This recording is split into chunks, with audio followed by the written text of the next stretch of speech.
What's going on, everybody? It's your boy Joe Fame coming at you with another video. This one is going back to my cruise ship days. Should you bring equipment with you when you DJ on a cruise ship? Find out right after this intro.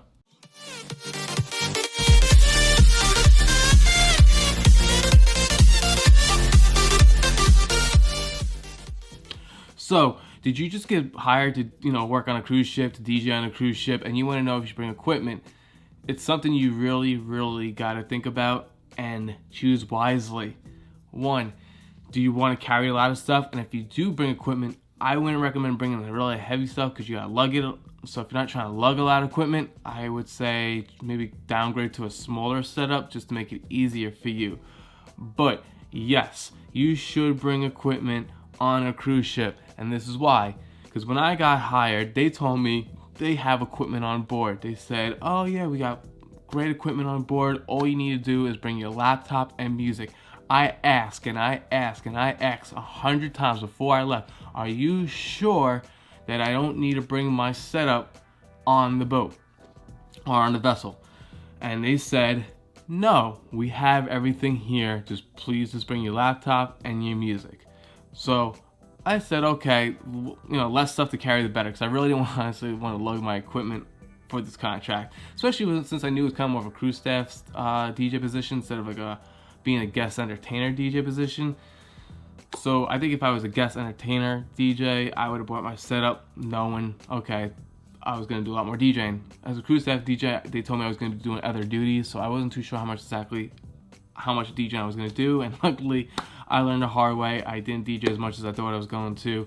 But what I did find out was when I got to that ship, they had no equipment. I found out the other crew staff workers that they turned into DJs because they didn't have a DJ, they had to go out and physically buy their own setups, which did not make them happy, especially them going out and spending $600 to $1,000 that they really didn't want to spend because they did DJing as a hobby, but they really didn't want to really do it on the cruise ship and spend all that extra money. So the cruise ship made them buy all this equipment, and they only use it on the boat. But when I got there, they said, so where's your setup? I said I didn't bring one. They told me I didn't have to.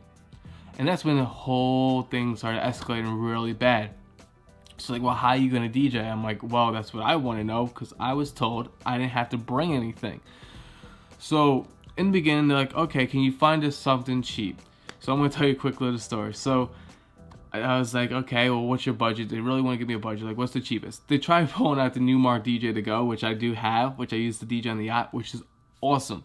But it's very small. It's really cheap. I was like, you can't have that here. Not with this much power being drawn through it. It's not a good unit to have. So, okay, so what do you recommend? And I'm like, well, you should go with the SX. And they didn't want to spend that much money. So I was like, maybe the SB3, which is a $250 Pioneer controller. Standard, whatnot. It's good for beginners and good to get up, to learning on. So they're like, okay, we'll give you this money. You go to Honolulu and you're going to go pick up this DJ controller. So I picked up. It worked fine for a month. But what I did was I don't know what happened, but what I should have done with that mixer is plugged it directly into a separate mixer so it wouldn't draw so much power. But since I physically took the RCA's outputs, so it has RCA outputs on the SB3, I put it into their sound system.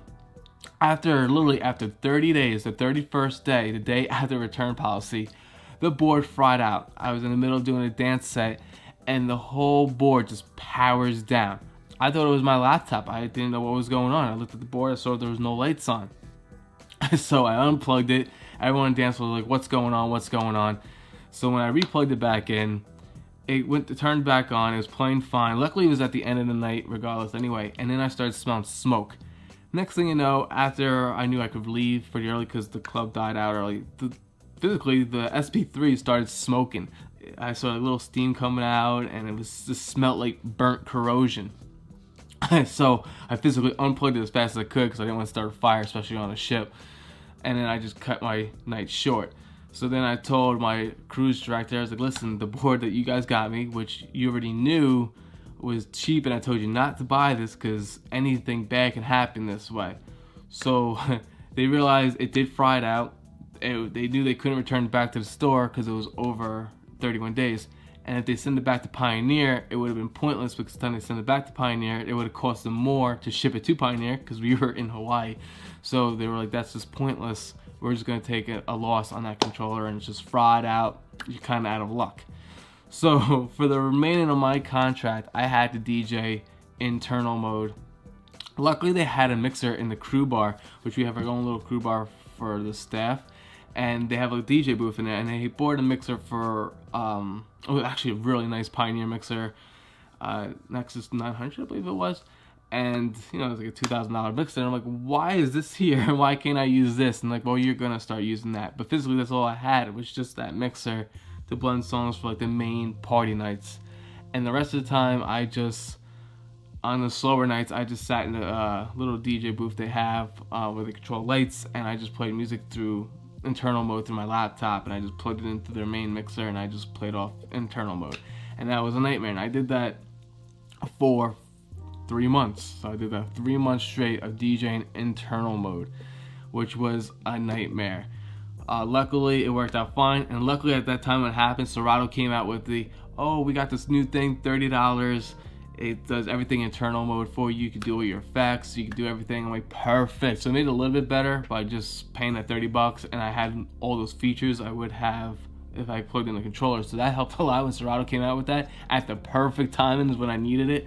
So that was a great feature to have. It was like $30. I was like, sold. It's better than going out and buying a $2,000 controller, because I have a lot of setups back in my house. I wasn't gonna buy something cheap. I didn't want to go buy a cheap controller to use for 3 months, and then I'm gonna be like, okay, what am I gonna do with this piece of junk? If I was gonna buy something, I was gonna buy something nice.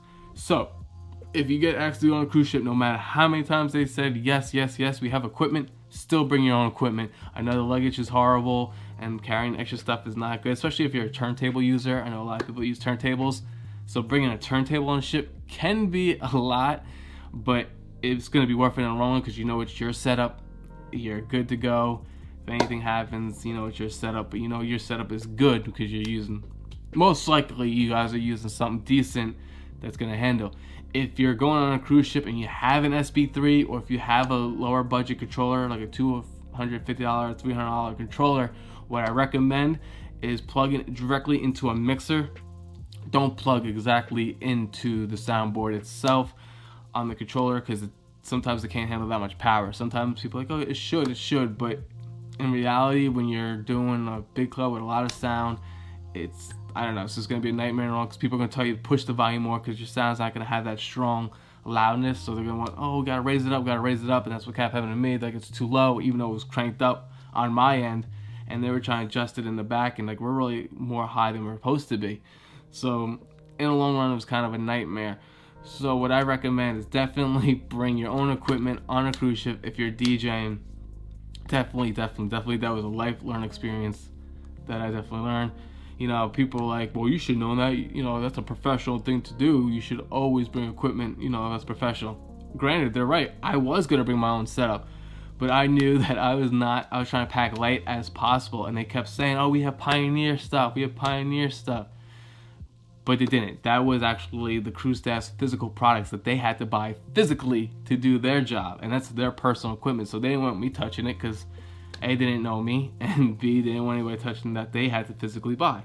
And they were mad that I bought stuff, so that I didn't have to buy stuff, and the company did. And supposedly they did eventually buy a Pioneer SX3. They said they ordered it. Who knows if they even received it yet. I was gone. They're like, oh yeah, it's gonna be here in like 6 to 10 weeks. I'm like, I'll be gone, so it really won't matter to me. But hopefully they did get it, and the next DJ will have that nice controller. So they got the SX3, they would be good in hands. They don't have to worry about crap. So that's what I'm hoping goes really well for them. I'm really praying for the best for them. But next time, if I ever do a cruise ship, no matter if it's a cruise staff DJ position or if it's just a guest entertainer position, I will always bring a setup.